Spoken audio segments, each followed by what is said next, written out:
Welcome to WP Essentials training video series. In this tutorial we are going to show you how to add reseller user.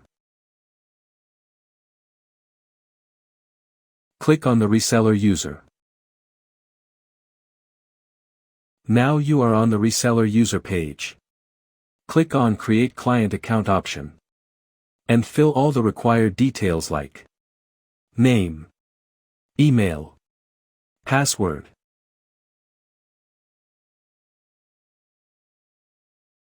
plan,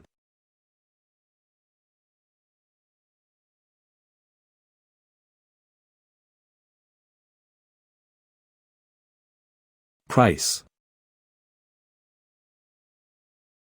Now click on Add Client option and your reseller user will show in Reseller User section. You can view, edit, or delete your reseller user anytime you want. Thanks for watching the video.